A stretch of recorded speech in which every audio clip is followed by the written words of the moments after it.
Ladies and gentlemen, welcome back to another episode, the second episode of the 4-Star Classic. I am your co-host, Austin Jones. I'm joined by my other co-host, Xavier. And today's episode, we have three things that we're going to get into. We wanted to start the show with, last week we talked about our favorite WrestleManias and our favorite wrestlers, just to kind of give you more of our wrestling personalities and backgrounds and stuff like that. And so we're going to continue with that today. We have two more opinionated segments regarding the best wrestling video game and the best wrestling rivalry of all time. We will also do the AEW Dynamite review from October 7th, 2020, which was the 30 Years of Jericho episode, and what an episode it was. But we will get there in due time. So, like I said, we are going to start the show by talking about which we feel is the best wrestling video game of all time. So, X, take it away. What, in your opinion, is the best wrestling video game of all time?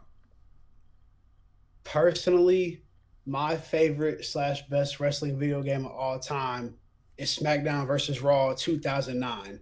Now, before everybody jumps on my head, look, I've had this game forever. It's sitting in my living room right now. I have it. I had it on my Wii. I had it on my PlayStation. I don't have it on my PlayStation anymore, but I still have it on my Wii.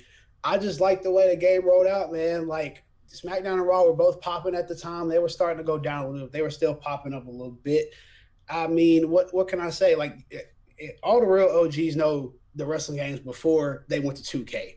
When you saw THQ come on the screen, just the little sound, you knew it was going to be a good game. So SmackDown vs. Raw 2009 came out. My dad went ahead and picked it up. He was a real one. Got it around Christmas, I believe, for the Wii. He was a real one. Much love to Pops for that.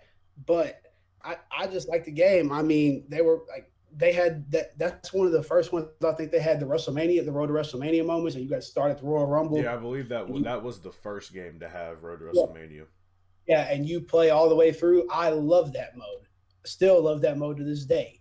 So that's my personal favorite. I love SmackDown vs. Raw 2009. So, while I did choose a Raw versus SmackDown, I did not choose Raw versus SmackDown 2009. Personally, I didn't care for 2009 or 2008 or 2010, really. But what I think is the best wrestling game of all time is SmackDown vs. Raw 2006. You're in the middle of the Ruthless Aggression era. I believe this was the last WWE game that Kurt Angle appeared in for a really long time. He may have been in 2007. I can't remember. I know for sure he was in 2006. I know Rob Van Dam was in it. You still had your Edge, Undertaker, Kane, Boogeyman, Viscera, Randy Orton, Rey Mysterio, and what they did have the season mode, the story mode, which I don't think I can't remember if it was still called 24/7 mode. I don't think it was. I know that's what it was in 2008, but I think for 2006 it might have just been career mode. I can't necessarily remember. That sounds about right. But what was groundbreaking and so big about Raw vs. SmackDown 2006? GM mode. This was the first game to have GM mode, and I think it was the best GM mode. 2007 was just as good. 2008 was weak, and they were the only three to have it. But they had GM mode. You could run your own show. You could be SmackDown and compete with Raw. You could be Raw, compete with SmackDown. It had a fun cast. I remember it had a lot of legends in it because one of the storylines that you could get in the career mode was the Legends Tour that Jimmy Hart put together. So I want to say Bulldog was in it. I think Eddie was in it. Don't quote me on that. Dusty, Hulk Hogan, Stone Cold. I'm pretty sure Foley was in there. Had a ton of legends. It had a very diverse cast of characters based off what you're seeing on TV. It had the fun game modes like the barroom brawl, the parking lot brawl. For sure. So while sometimes I feel like it's the first WWE game I ever had. Raw vs. SmackDown 2007 was the first one I ever had, but 2006, in my opinion, is the best wrestling game of all time. Before y'all get mad in the comments and coming to our necks, neither one of us were allowed to play No Mercy on the N64. Yeah, I was not. All I've ever heard were good things about No Mercy on the N64, but I haven't really played. I've never played it. I've never had an N64, so obviously I can't sit here and put it over. Some honorable mentions: SmackDown Shut Your Mouth, SmackDown Here Comes the Pain, SmackDown vs. Raw 07. SmackDown vs. Raw 2011 is one that I feel like doesn't get brought up enough. I feel like that was really, really good. Yeah. You know, it's one of those that you can still go back and play to this day and have fun. And WWE 2K14, which was the first one under the 2K umbrella, but it was still THQ doing it, so that's probably why it was so fun. It had the 30 years of WrestleMania. It had the largest cast for a wrestling game at the time. And I just remember spending a lot of time on all those games. Yeah, that's fair. Going back to 09, I like the point you made about the parking lot brawl. I love all that stuff that was in 09 too. The parking lot brawl, the backstage brawl. I remember I don't think it was called My GM, but they had some kind of career mode where you could just go through and play the weeks, and I would just go through there and fantasy book. And I think that's like anything a wrestling fan can ask for in a game like this. If you can fantasy book, you can pretty much do whatever you want and have a blast if the gameplay is good. So I'd like to throw that out there before we move on. Yeah, I think I know I can't remember about 2009. I know 2010 had like the it was kind of like a championship mode. You would pick a superstar and go after titles, and that was really cool. And then with I can't remember can't remember if it was 2010 or 2011, but eventually you do see the addition of create a story and universe mode, which also did help with the longevity of the game and the replay value. Yes, for sure. So now that we've gotten out of the way, it is now time to go to AEW for October 7th, 2020. This was the 30 Years of Jericho anniversary show. Yes, sir. Obviously, the main event was built around Jericho, but there were a lot of other notable matches on the card, like the opening match, Brian Cage versus Will Hobbs for the FTW Championship. So this match, we discussed this last week with commentary, and here we are again, still discussing commentary. Yes. The show starts with JR absolutely butchering Ricky Stark's name. I mean, just butchered it. And then you look over, and Taz and Ricky Starks are trying not to laugh. So are they ribbing? Are they ribbing on air here? Maybe. Is JR trying to rip the boys? You tell me. I don't know, man. You tell me. He trying to pop the boys out here? I mean, look, I can see JR and Taz going at it backstage. I can. But I mean, JR, he was just your usual JR, you know. Yes. I'll say this. You can tell I love JR. I've said this last episode. I don't condone what he does off the air most of the time. It's not even that. It's just he says certain stuff that I can't agree with morally, and it's just not right. But as a pure wrestling commentator, I still love the dude. You can tell when he comes out if he's going to have a good night or not. You can tell from the first camera shot if he's going to have a good night or not. And it's nothing against him in a way. It's just you can tell with how he looks at the camera, if that makes any sense. I don't know if you picked up on that, but I just want to throw that out there. I find it interesting. Like, most respected commentator in wrestling of all time, in my opinion, but you can just, like, it's time. Like, I understand he's helping AEW get over and stuff, but it's time. I love the man, but it's time. Yeah, and it just sometimes it feels like the commentary for AEW just doesn't have a direction, like it just doesn't have a flow, because during this match, it was a really good match between Cage and Hobbs. It was a good heavyweight brawl. Both men, while showing off their heavyweight side, were showing off their athleticism as well. It was a fun match to watch. But in the middle of them chain wrestling, they're like, oh yeah, Will Hobbs' brother died protecting him from gunfire. What the hell? I That's a good story, and you know, it's inspirational to see Hobbs living his dream for his brother, but why do you just drop that out? They're in the middle of chain wrestling. And you have Taz on commentary who's supposed to be working the heel manager against Hobbs. That's what Taz was like, well, brother, I respect Hobbs and I'm sorry that his brother died, but Cage gonna whoop his ass. It didn't make sense to drop that in when they did. It just felt so out of place, in my opinion. I agree with the out of place. I don't mind them mentioning it at all because I think what the story is. I don't quote me. I don't know this for a fact, but I think him and his brother were training to be a tag team when his brother died. Yeah. So I think that was the point. It needed to be brought up. It's a good, like you said, it's a good story. It's not a good story for him because obviously his brother died. I don't want to get that misconstrued. It's not. It's a good talking point, I guess. Match in a way for storytelling, not in real life. Obviously, that's tragic. It's good to bring up to help build up Hobbs' character and what they want to do with him. I wish Will Hobbs nothing but the best. I'm very sorry that he lost his brother, but I agree with you with the out of place. You could start the match with that. Like before they start, like before the bell rings, or maybe after. Yeah. But like there's always dead spots in the match where they both land on the mat. You can do that then. But I just felt so weird with how they placed it.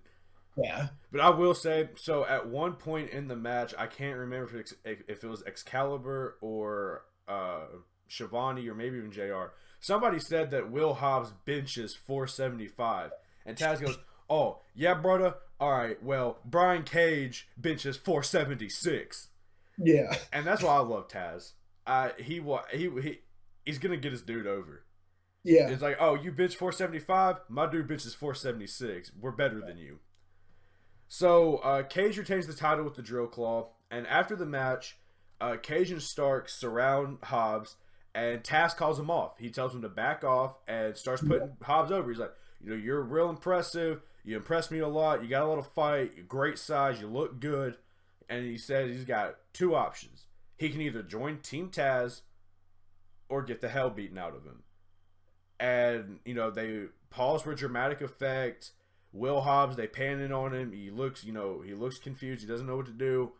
Darby Allin's music hits. He comes out, makes the save, clears the ring of Cage and Starks. And all you hear is, Darby, look at me when I'm talking to you, punk. From Taz is standing at the top of the ramp, having an aneurysm that Darby will not look at him when he is talking to him. Yep. So Darby finally looks at Taz, and Taz goes, "Hey, brother, stay out of my business, or your ass is next, brother." Yep. And that's how they end the segment. Okay, never mind. No, I want to start that over. I understand why they're continuing this because there's a lot of combinations from this that you can do. You can do Darby and Hobbs versus Starks and Cage versus Darby. I don't think anybody would complain about seeing Starks and Darby again. No. And I think there's still... So, a couple weeks ago, it was supposed to be the 6-man tag between Moxley, Darby, and Hobbs versus Archer, Cage, and Starks. Yep. I feel like they're still wanting to do that, which I don't blame them. I would still want to do that too. I don't blame them. It's just like when they get the crowd back, I want them to do War Games. It was blood and guts for them, but I want them to do War Games again. Yeah. I feel like they're still gonna. So I have no problem with this continuing this storyline. It's a good storyline. It doesn't feel overused yet. So after that, we get a video package with people congratulating Chris Jericho on 30 years. Some of the people were Slash, his dad Ted Irving, who was an NHL player, Bully Ray, and Tanahashi. It was very cool to see a New Japan Pro Wrestling talent on AEW TV. Yes, it was. I hope that can kind of lead to a working relationship with them when everything opens back up, but we'll just have to see in due time. So after the video package for Jericho, it's a video package for Archer, and Lance Archer is recalling his history with Moxley, where they fought in Japan, and Archer is warning Moxley of what's to come on October 14th on the AEW Dynamite anniversary show, when Mox will be defending the world title against Archer. After that, FTR defends their tag team titles in the 20 minutes brush with greatness against TH2. So TH2, they teamed in Mexico a lot, and then came to AEW, and then injuries, and then pandemic, and then injuries. Yep. And they're just now getting their footing back. And I feel like you could, I feel like you could tell in that match, because the timing just looked a little bit off at every point. The timing was a little off, but I'll say this: I was very impressed with TH2. Obviously, they haven't had a lot of TV time. I'm not gonna lie, I don't have time to watch Dark all the time. I'll watch Dark here and there if there's a match I want to see, but it's like we said before, we're very busy guys, but watching TH2, it was refreshing to see someone new in the ring, I guess. Yeah. I thought it was an entertaining match to watch.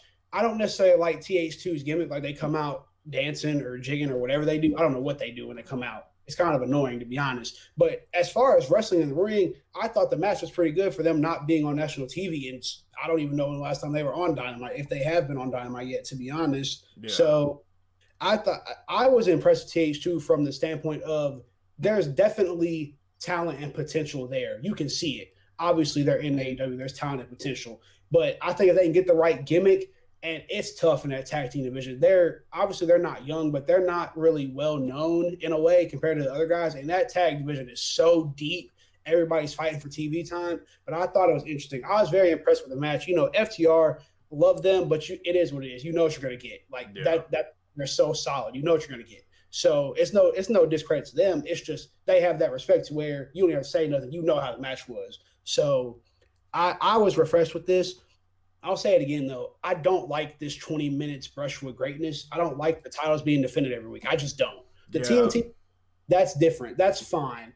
I don't want your world title and your world tag team titles defended every week. I just don't. That's just my opinion. I don't know how you guys feel about it. That's just how I feel. Yeah, I agree with that. I feel like going back to the match, I agree that it felt like it was a change of pace to what you usually get with the FTR match. And I enjoyed that TH2 was able to change that pace. And they'll get the timing issues down when they just get more time in the ring. And I agree with the 20-minute brush with greatness. If they did it to where it was like non-title, and if you beat the champions, you've got a title shot, I'd be okay with that. That's where I was going to go with it. That's a great idea, honestly. It keeps it interesting. Yeah. And then, you could run something where, say a team goes to 20-minute time limits with FTR, you can burn that for a couple of weeks to where they're trying to get their shot, because FTR can argue that we didn't lose, and the other team can argue that we took you to the time limit, and then you can eventually build off that and have the blow-off match. So I think it would work better as a non-title concept, but I don't book the show. FTR retains with a frog splash by Harwood. So after this match, the FTR still in the ring. FTR still in the ring, and it shows the Young Bucks backstage, admitting that FTR is pretty good, and then they super kick the cameraman for spying on them. Absolutely blasted the cameraman. I felt bad for the cameraman. And after that, a graphic pops up showing FTR as hot dogs. Yeah. And then Best Friends music hits. Trent says that they were trying to call them weenies, and Best Friends is doing their typical comedy thing before Chuck says that being number one contenders isn't a joke for them, and that match is confirmed for next week.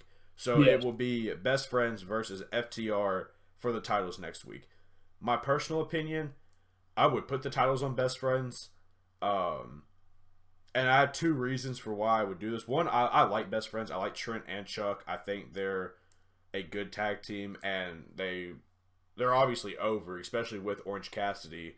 And second, this is all building to FTR versus the Young Bucks, which doesn't need the tag team titles in my opinion.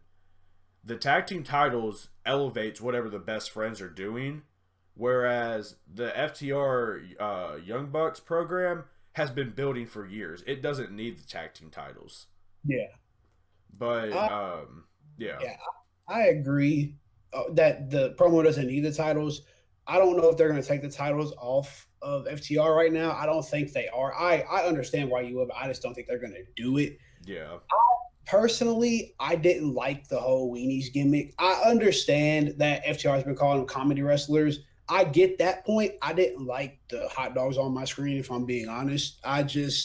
It rubbed me the wrong way, kind of gave me cheesy WWE vibes in a way. But at the same time, I understand what the point was, so I'm not going to hate on it too much. It wasn't my favorite thing, but I get where they're coming from.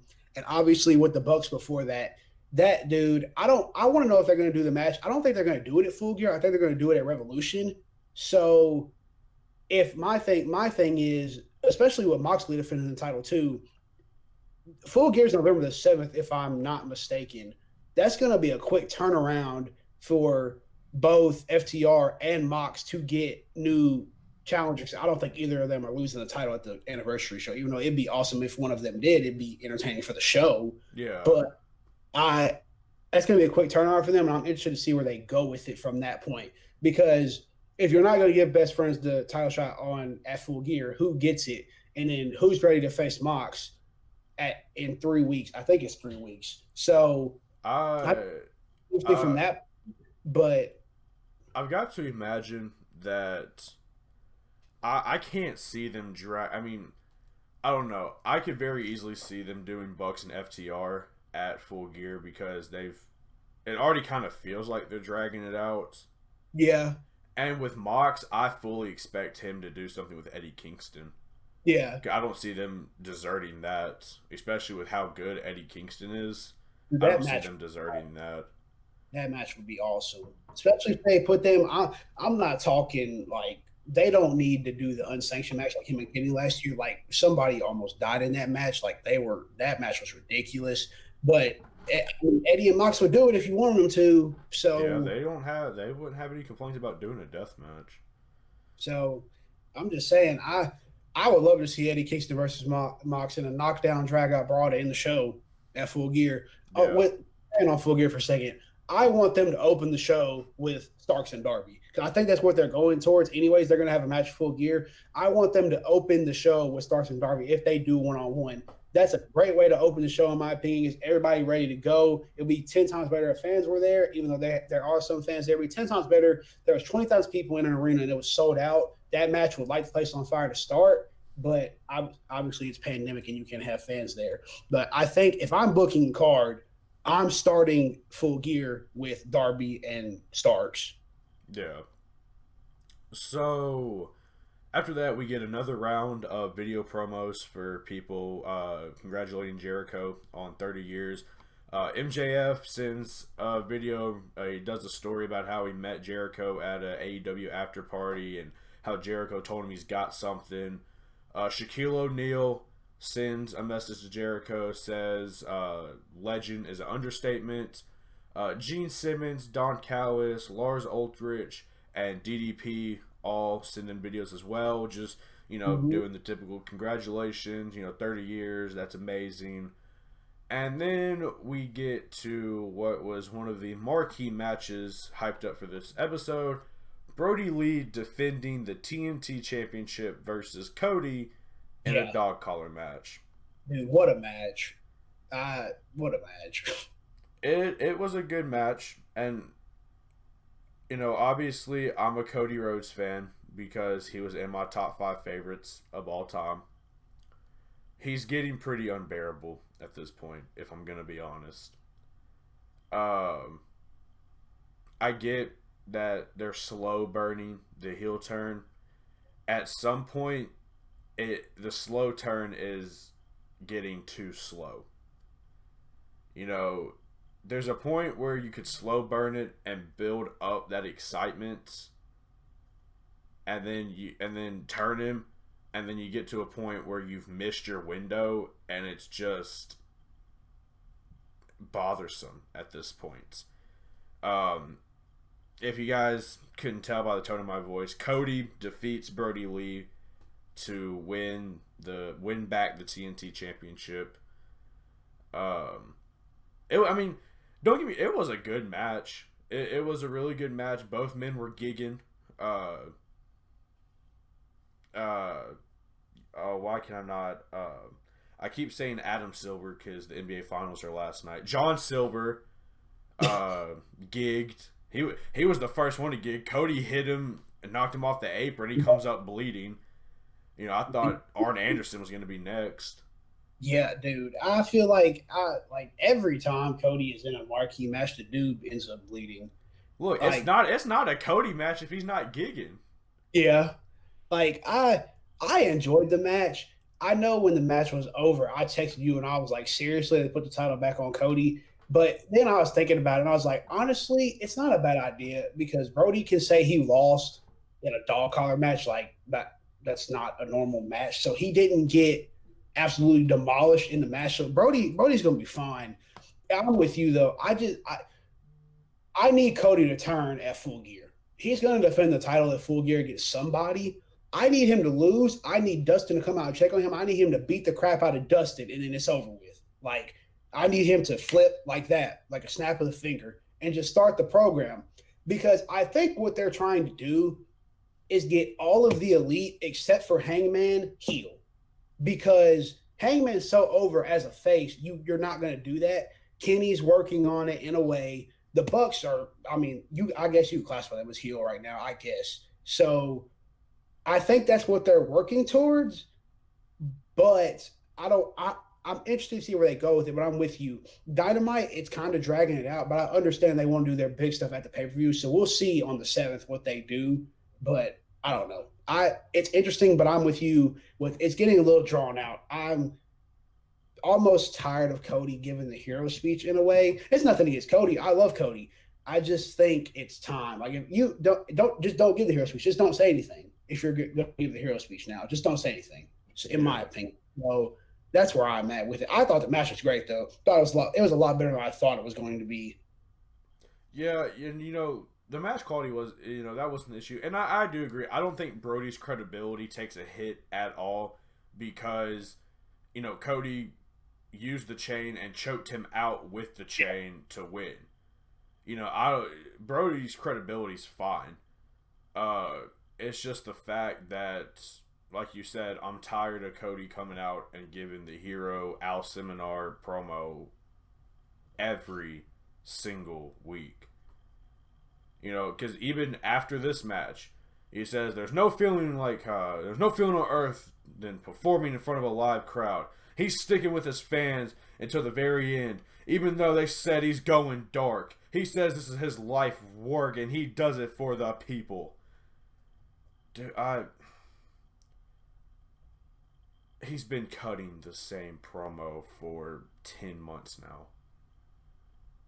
Go back to the build-up with Jericho when they had their match. It was, I'm doing it for the people. I'm grateful. The lead up to MJF. I'm doing it for the people. The bloody promo he gave on top of the steel cage after beating Wardlow, which at the time was great, but that was, February? Yeah. And it's October, and we're still cutting the same promo? It's a great promo. I'm just tired of hearing it over and over again. It's nothing against Cody as a performer. Like I said, I love the guy. It's just getting to the point to where if you're gonna give a baby face promo, just say something different. But yeah, because with Cody, he comes back and he's got the all black hair and he gets the special entranceway and the special entrance and the entourage and the pyro. And, the whole time you're thinking, okay, they're doing this so people will start to get annoyed by him, so when he turns heel, it'll work. And then it goes on for 4 or 5 months, and he's still not heel yet, and it's like, is he just getting all this? Because that's what my sister, who is a wrestling fan, texted me after the show on Wednesday, and was like, Cody's doing the same thing that he and everybody else buries Triple H for. Yeah. And while they aren't exactly the same, I understood where she was coming from. Because, that's what, Triple H buries talent, 2002 to 2004, he's buried everybody, RBD, Kane, Booker T, Steiner, Goldberg. And while it's not that bad yet, I mean, Cody, he came back and he beat Brody. He beat Scorpio Sky, Warhorse. I'm trying to think of the other people that he defended the TNT title against. Kingston. Yeah. And and this kind of plays directly into the rest of the segment. After his promo, Cody says that he wants to defend the title next week, and when Shivani asks against who, Cody says that's a great question, and Orange Cassidy comes out of the entranceway, gives Cody a thumbs up, and Cody gives it right back to him. Phenomenal choice. I'm excited for the match. Have another thing, I have no problem with the match. I'm burnt out on the promo. Either way, I would much prefer a heel Cody right now. But if he's gonna stay babyface, okay, stay babyface. Just do something different. That's all I'm trying to say. Yeah. And one of the Orange Cassidy versus Cody is set for next week with for the TNT title on the 1 year anniversary show. And I just have a feeling that, and it won't hurt Orange Cassidy because Orange Cassidy is one of those dudes that can take losses and still be over. Yeah. I can't see Orange Cassidy beating Cody. I can't. I can't see Cody losing the belt in a week. Yeah. Unless they're gonna if they wanted to flip him now, they can have him come out lose and just have him snap on Dynamite or the week following. Yeah. Because Cassidy is going to be fine if he loses it or not, but if he has the belt, that's even more credibility on him. So if you really wanted to, you could have Cody come out, lose to Orange, and then have him just snap, which is what I want them to do. I want him to just snap one day and flip the script and become a heel. Yeah. Because I don't think it'll be as good of a turn if he just does it gradually. I want the dude to get pissed off one time and just snap. Yeah. So on Twitter, they've been building it up that Cody's big thing is Orange Cassidy's never locked up in a single match he's had in AEW. He's never done a lockup. And Cody's big thing on Twitter is he's going to make Cassidy lock up. And of course, Orange Cassidy's like, no, I'm not locking up. Yeah. But that's what Cody. So they're definitely they haven't abandoned the heel thing. They're still absolutely going to turn him heel because Cody is being a dick by saying, "Oh, I'm going to make him lock up." It's just the fact that we're taking forever to get there. And while while that may sound like I'm being impatient, because wrestling fans definitely can be impatient, it feels like we've been teasing this heel turn for about half a year. And we still haven't gotten it, which can take a fatigue on anybody. Yes, but at the same time, if they flip him in this spectacular, it'll be well worth the wait. I just think it will be, and it'll be nice when it happens. It's just at the point where it's like, can it please just because everybody knows it's going to happen. So just please just happen. Personally, I love how they're doing the Young Bucks. Like they're super kicking cameramen. The Young Bucks are rich; they don't care. They're throwing money around. And if you watch Being the Elite, you already know. Shout out Being the Elite. Great show. If you don't watch it, please watch it. It's a phenomenal show. I know it's 30 minutes every Monday, but it's a great show. And you even just watching that, the little nuances in that, the Young Bucks are just like, I don't care. I'm super kicking people and I'm getting more money. So I'm here for it. It kind of reminds me of, so I've been rereading through Chris Jericho's books, and in his third book, it starts with his return to WWE in 2007. Mm-hmm. And he was talking about how Vince kind of got mad that because they aired the break the code vignettes, and Yes. the fans eventually figured out it was Jericho, and it pissed Vince off. So he Yeah. pushed it. He pushed his return back about 4 weeks, which when Jericho returned, the crowd still got excited, but not. It wasn't as loud as it. The reaction wasn't as loud as it could have been because they knew, like they knew Yeah. it was happening, and I feel like they're kind of gonna make that mistake with Cody. Is the heel turn's not gonna get as loud as reaction as they want because everybody's waiting for it now. Yeah. It's not gonna be like oh my god, Cody turned heel. It's like thank God he finally turned heel. Which, to be fair to AEW, I feel for them because they're a star company. They're just turned a year old and they're in the middle of a pandemic where they can't have any crowd feedback in the audience. Yeah, So to be fair to them, I think that's why they postponed Blood and Guts because that match is going to be phenomenal and you want people there to see it. So, but at the same time, you can't just stop the show because of a pandemic. Well, obviously you can, and they did as they should have for a couple of weeks. But you can't just abandon everything because nobody's there, because then your product will get stale. So I give props to AEW on the fact that I feel like they've done everything they've wanted to do so far. I just think there's certain stuff they want to wait for, and I feel like they're kind of dragging Cody out to get like some more people in the stands. Which I don't know. Miami is let's have 65,000 people in the stadium. So yeah. I don't know if Florida is going to let them. I don't know if they're going to. I don't think they will because they're. I feel like Tony Khan is a stickler for coronavirus tests as he should be, unlike other people. But We don't want a sloppy shot, brother. yeah, so it's like I don't know. I think they're dragging it out in a way, but I'm interested to see how when it happens, how it happens because I think that will be my determining factor. Obviously, I'm gonna be sitting with a smile on my face when it happens. I just think it'll be better one way or the other. Yeah. So after this, we get the one women's match of the week. Big Swole versus Serena Deeb. Swole wins with the rolling elbow, and the big thing that was building off of this is Swole is facing Sheeta for the title next week at Yes. the anniversary show. Because they're building off the story that I can't remember if it was exactly a year ago, but Big Swole won her contract in AEW by beating Sheeta.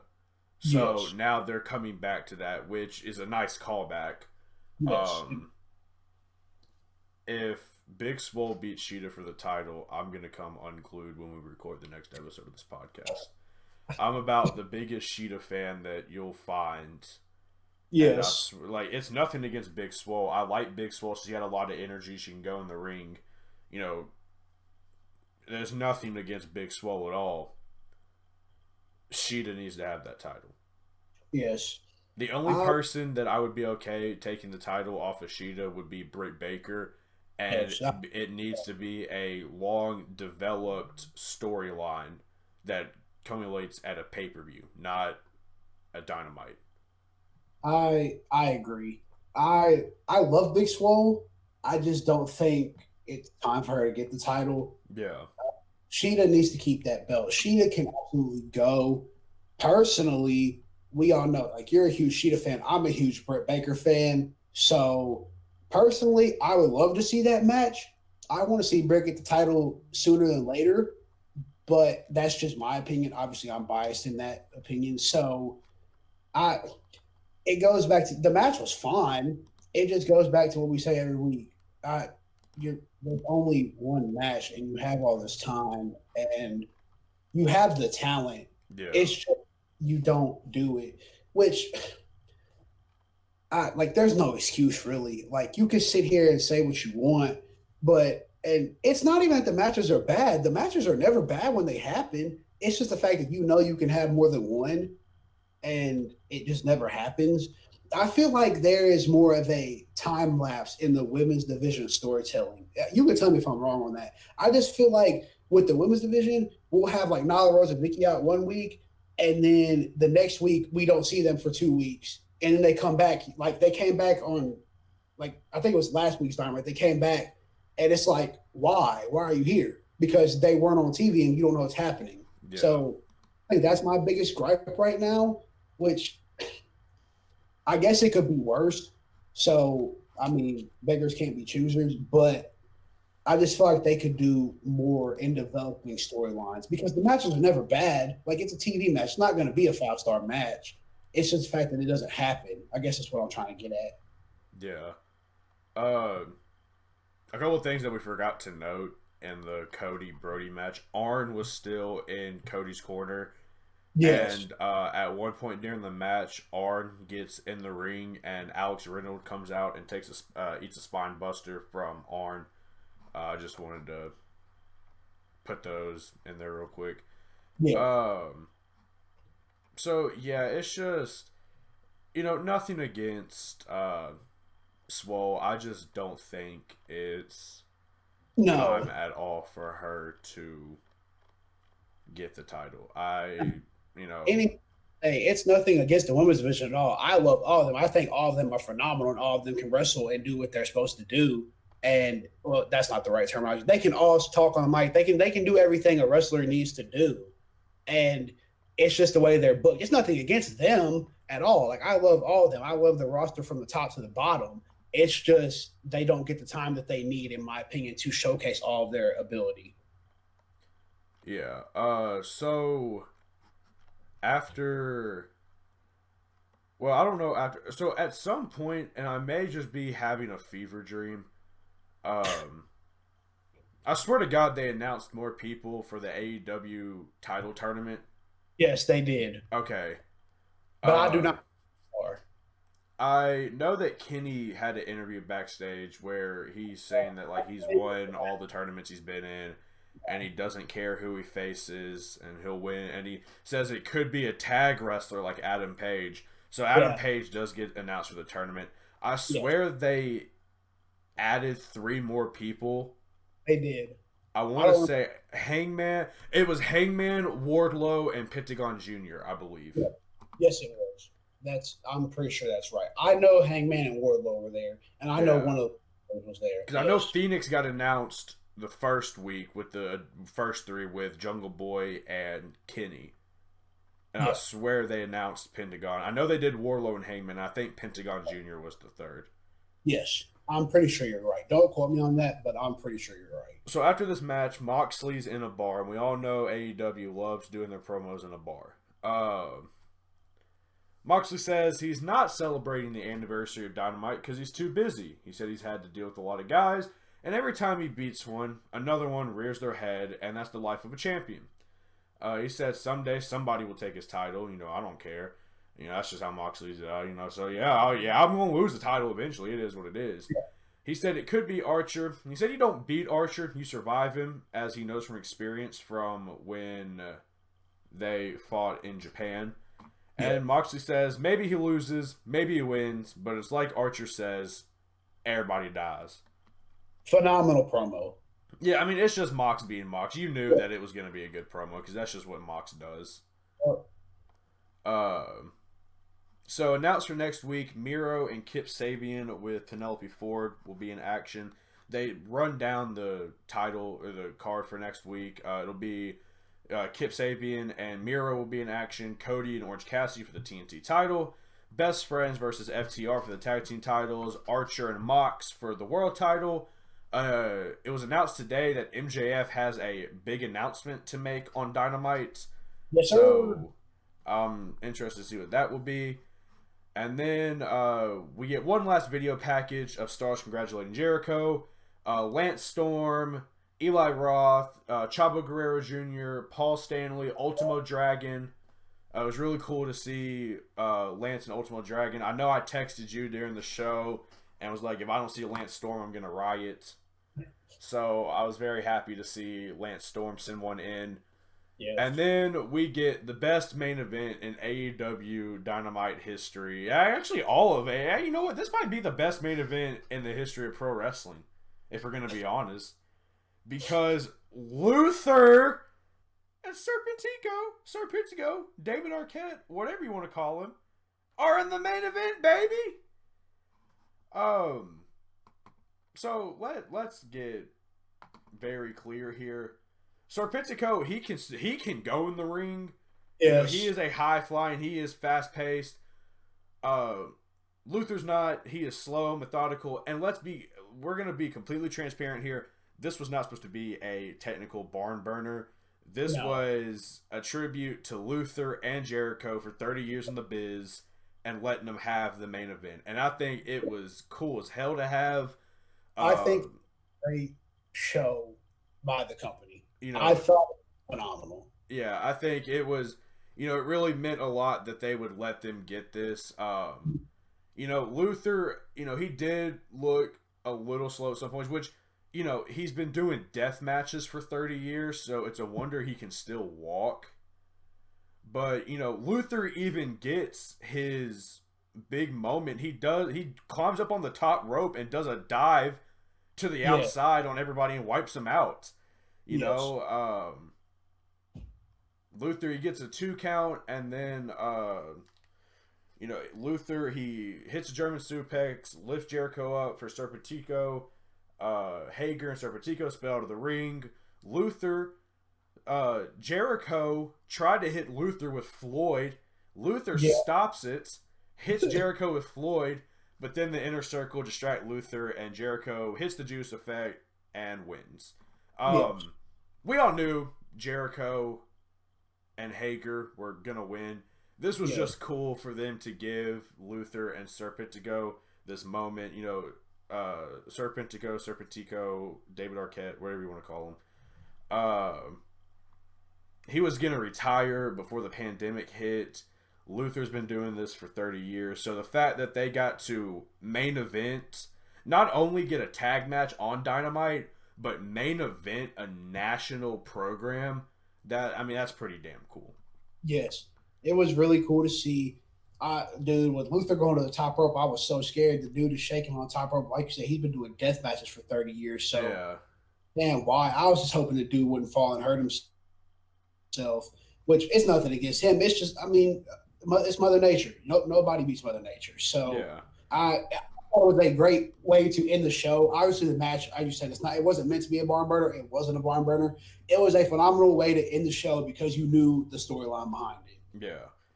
And so then what's arguably the best part of the show then Yes, happens. sir. So post match, Jericho gets on the mic and he's 30 years in the business. Thanks to everybody, and he gets cut off. MJF music hits and out comes MJF. He's like, "Oh, this isn't about me. Cut my music. This isn't about me." Warlord's walking with him. They've got somebody under a sheet. Um, MJF says he's got a gift. He does a countdown, and they pull the sheet, and it's Clownico the Clown. Yes, It sir. is a clown, and the clown, MJF's like, whoa, whoa, whoa, whoa, whoa, whoa, whoa, whoa, whoa. We've got other gifts too. So the clown's holding a gift. Jericho opens it. MJF says he has the career-defining announcement next week and wants Jericho there. Jericho opens the gift. It's a portrait of MJF, and Jericho breaks it over the clown's head, Dude. and the clown no-sells it. Yep. Clownico no-sells Chronicle 80. the portrait, and Jericho hit him with the stiffest Judas effect I have ever seen. Dude. This Jericho, dude went stiff as hell on the Judas effect.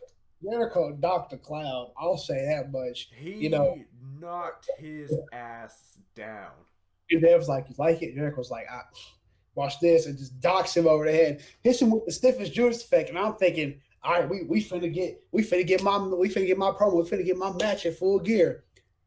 Nah, my biggest takeaway from from this promo was it's Jericho, man. He's unselfish as could be. He took his 30-year anniversary and put MJF over. Yeah.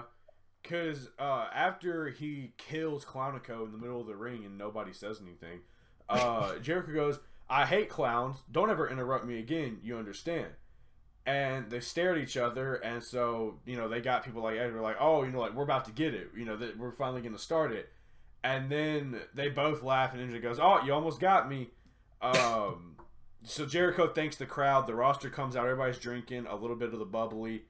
The credits roll. They Yep. put damn sitcom credits at the end of this and have Jericho listed for every single position. Tony Schiavone goes, Jericho works camera too? Hmm. Commentary's joking as the show goes off, and then we couldn't get off the air without JR. Show's coming to an end. Everybody's drinking the bubbly. Credits are on. It's like 9. It's 10 o'clock at this point. It's 9 o'clock. They're about to get cut off by TNT. Jim Ross goes, Boomer Sooner, go beat Texas. I was mad that Oklahoma won, but that's for another podcast. TNT doesn't even air football. No, they don't. That's on Fox. Look, it's like we said. We're Tennessee based, so it's go Titans around here. Now we're not going to get into what the Titans have done lately, but if you want our opinions, listen to the podcast that we were going to record tomorrow. But every time I turn on Dynamite, it's like, go Jags. Man, screw the Jags. I don't like the Jags. Yeah. But that was AEW Dynamite for October 7th, 2020, and now to round out this episode of the 4-Star Classic, we will lightly debate the best wrestling rivalry of all time. I'll let you go first with the video game. I'm going to go first here. Go ahead. The greatest rivalry of all time, from quality, impact. Now, see, hold up. Are we doing greatest rivalry or favorite? Because that changes my answer. Greatest. All right. This is greatest, not favorite. Greatest. So what kind of numbers it was able to do, the impact it had on pro wrestling, and obviously the quality does play into it. The greatest wrestling rivalry of all time: Stone Cold Steve Austin and Vince McMahon. Yep. WWE does not survive if this never happens. Yeah. Vince McMahon is Stone Cold's greatest rival. The quality was phenomenal. Whether it was the match they had on Raw where Stone Cold had one arm behind his back, or it was the match of St. Valentine's Day Massacre. You can't talk about Stone Cold's greatest rivals without Vince McMahon. No, because not only did it help create one of the most over baby faces and wrestlers of all time in Stone Cold Steve Austin, it created arguably the greatest heel of all time in Vince McMahon. Yes, it did. So, from my point of view, you can throw whatever else you want to. When you tie in everything from the impact it had on wrestling to the quality, to the economic success, the box office success it had, yes, nothing tops Stone Cold Steve Austin and Vince McMahon. Yep. I know we're supposed to be debating this, but I wrote down the same thing. So all right, I'm glad we were on the same page then, because that's what I was sitting there thinking about it this morning. And because obviously, there are a lot of rivalries that produce way better matches and, more emotion. Yeah. But when you weigh in everything, it's absolutely hands down McMahon and Austin. Yeah. It led to the biggest boom in wrestling history. For sure. It made WWE billion-dollar company when they went public on the stock market. And you can argue that, oh well, Stone Cold, you could argue The Rock. Okay, yes, The Rock is probably his second greatest rivalry. You never get to Austin Rock in the success that it had, because Austin and Rock obviously did their thing in '97 with the Intercontinental title and all that, but you never get to Rock and Austin main eventing WrestleMania 15 and the other two WrestleManias that they competed at if you don't have Austin and McMahon first.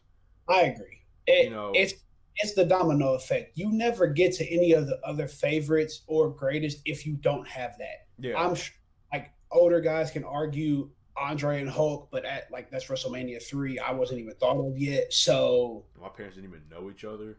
Yeah, so I I can't say that. Like it's like I said, if we do favorite one, so I have a totally different answer. But if you want to go greatest, I feel like you have to pick Stone Cold and Finish just because of the impact it had on the history of wrestling. Yeah. Like it's just if you look at it, there's no way that they never get that. Like you can argue other things, of course, but every other argument you go to all will tie back to that at some Yeah. point. Like if Guaranteed. we're talking favorite, I could bring up Flair Steamboat, Flair Funk, Foley Vader, Jericho Michaels, Jericho Mhm. Rock, stuff like that. But some of those you can tell the history of pro wrestling without.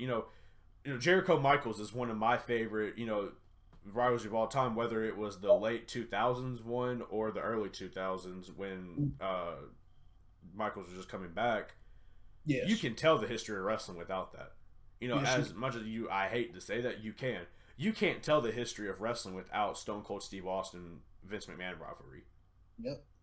and it's one that, a lot of rivalries they fade over time. You know, Yes. the heat disappears, and eventually, it's not forgotten, but it just fades.